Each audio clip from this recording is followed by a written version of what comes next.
নামাজ কলমা তো ছেড়ে দিয়েছো, এর কারণ এটা নয় যে তুমি বেনামাজি। তোমার নামাজ কলমা ছাড়ার কারণ ভিন্ন। তুমি মনে করো আর কি তোমার মন চায় না, তুমি পারো না, তাই তুমি নামাজ পড়ো না। আসলে তোমার তাওহীদে সমস্যা। কোথায় সমস্যা? মানে আল্লাহ, কে? আল্লাহ তিনি যে তোমার হিসাব নিতে সক্ষম এবং তিনি যে তোমার হিসেব নিবে, তুমি এটা পরিপূর্ণভাবে বিশ্বাস করো না, তাহলে তো তুমি নামাজ পড়তে। তুমি মনে করো আর কি তুমি নামাজ পড়ছো না, তুমি গাফেল। এই জন্য তোমাকে বলেছি আল্লাহকে ভয় করতে হবে। ফর এক্সাম্পল, আল্লাহ নামাজ ফরজ করেছে। কে নামাজ ফরজ করেছে? আল্লাহ। মুয়াজ্জিন আজান দেয়, তুমি নামাজ পড়ো না। তুমি মনে করো তোমার দান সাদাকা তোমাকে উদ্ধার করবে। তোমাকে ভুল শিখিয়েছে।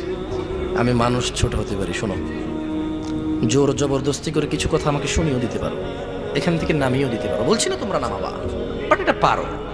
তবে মনে রাখবে, কথা যেটা বলেছিল উল্টাতে পারবে না। কেন পারবে না জানো?